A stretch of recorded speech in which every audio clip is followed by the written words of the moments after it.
Bonjour, je suis Eliora Gihanan, je suis thérapeute et enseignante de Torah d'Israël.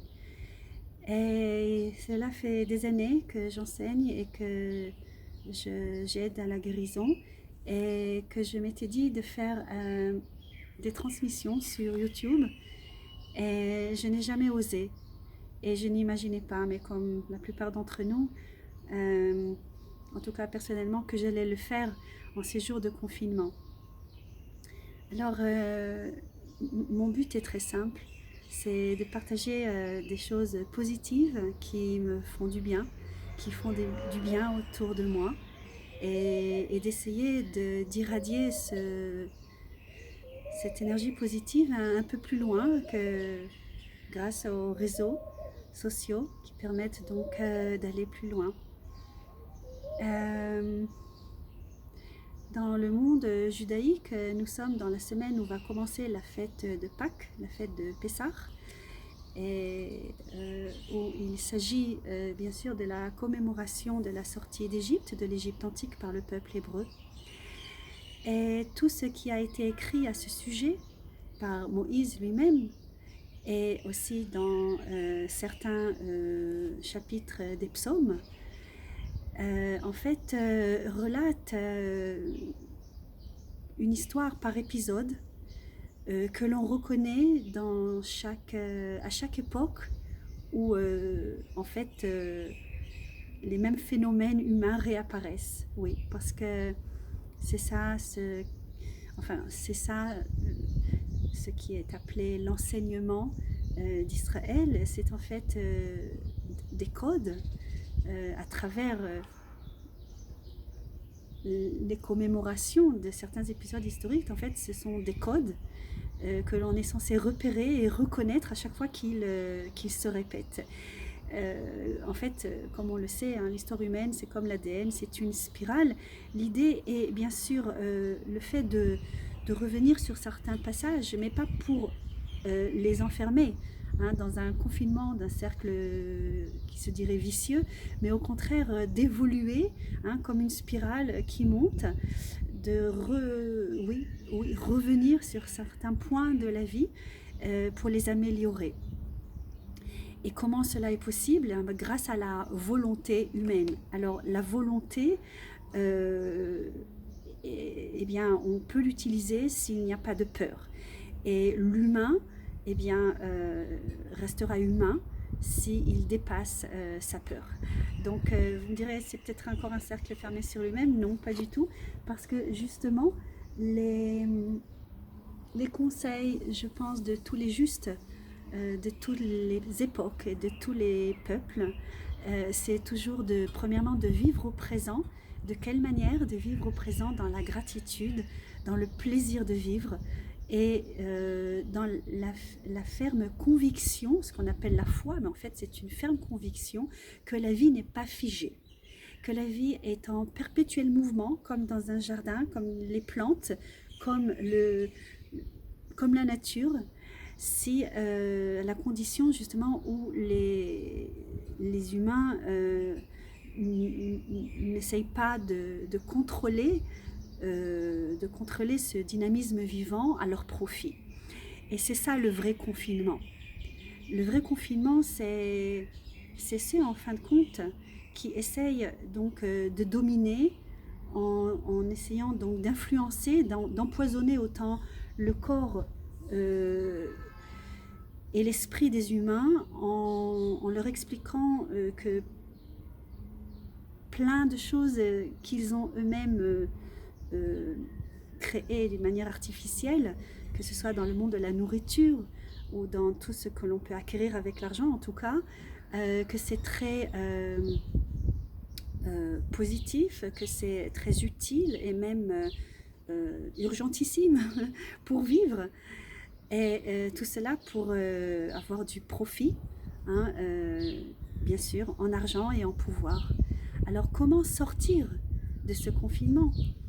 Eh bien, bien sûr, par les réseaux sociaux, on peut rester en contact, on peut profiter de ce moyen pour transmettre des choses positives. Mais vous savez, il a toujours existé, et encore aujourd'hui, des réseaux bien plus bien plus intelligent, c'est les réseaux énergétiques. Et comment cela fonctionne? C'est très simple. Grâce aux sentiments positifs qui vont irradier à travers donc un moral positif, à travers le sourire, à travers le don de soi, à travers le chant, à travers la gratitude. Alors cela se passe au niveau énergétique émotionnel et puis au niveau énergétique de ce qui sort de la bouche, de ce qui sort aussi visuellement de la personne, ou visuellement mais aussi au niveau donc du ressenti. En tout cas, tout ce qui est positif dans l'être humain, lorsqu'il est dirigé de par sa volonté vers les autres pour un meilleur être de l'humanité, un meilleur être en contrepartie de ce que d'autres peut-être certainement essayent de nous influencer justement pour nous confiner, pour nous enfermer dans une étroitesse d'esprit qui ne fait gagner que ceux qui dirigent cela, mais en fin de compte ce n'est qu'une victoire matérielle et temporaire, comme tous les empires qui ont essayé donc d'emprisonner, d'empoisonner, d'influencer pour leur propre profit le public. Ça a été le cas donc pour l'Égypte antique. Quand on parle de la sortie d'Égypte, réellement, c'était la victoire sur l'esclavage mental d'une culture extrêmement intelligente, bien plus que celle où nous vivons, et donc de s'en départir pour sortir à l'aventure sans savoir ce qu'on appelle donc sortir dans le désert, ce que les Hébreux ont fait, sans savoir ce qui va advenir, mais avec la ferme conviction que la vie se renouvelle, et cela est possible grâce au chant tel que Myriam, la sœur donc de Moïse, a fait dès qu'ils sont sortis donc de la mer Rouge. C'est la première chose qu'elle a fait. Contrairement à ce que l'on pense, c'est pas Moïse qui a commencé à chanter, c'est sa sœur, ce sont les femmes dirigées par Myriam. Et oui, c'est l'esprit féminin qui a plus, disons, de contact avec la vie de par sa nature féminine et maternelle, et qui a plus tendance, on va dire, ou à extrêmement déprimé, ou au contraire à voir la vie pas du bon côté, mais tout simplement la vie, à voir la vie, à regarder la vie vraiment les yeux grands ouverts, les bras ouverts, non seulement pour en profiter, mais à travers donc ce plaisir intense du moment dans la gratitude, mais aussi pour le transmettre, pour l'irradier, et tous ensemble, malgré le confinement, au-delà du confinement, chanter, remercier et faire passer le message. Et c'est ce que j'essaye de faire. Et pour cela, j'ai ouvert, comme j'aime bien le faire, un livre. En l'occurrence, c'est les psaumes de David, mais j'aime bien faire ça avec tous les livres que j'aime.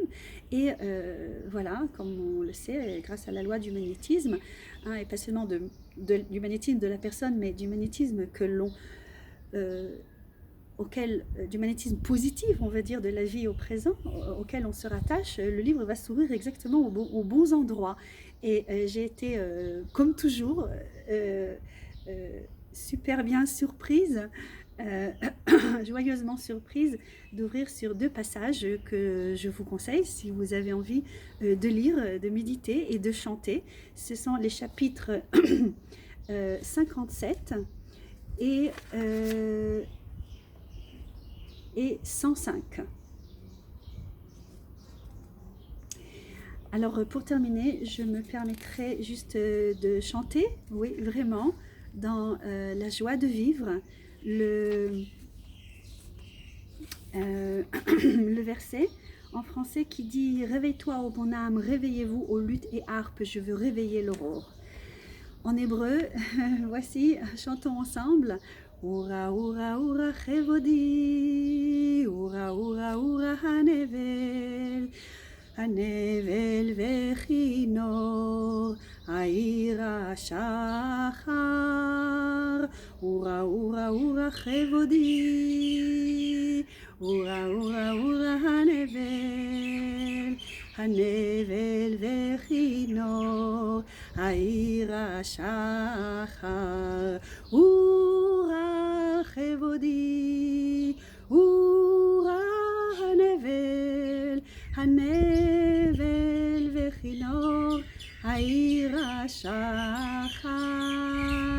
Alors je pense que vous entendez, j'ai pas été seule à chanter, il y a des oiseaux qui sont venus m'accompagner. Je vous dis à bientôt et courage pour cette sortie de l'étroitesse qui se fait déjà maintenant, si on le veut, avec tout notre cœur, pour soi, avec les autres. Au revoir.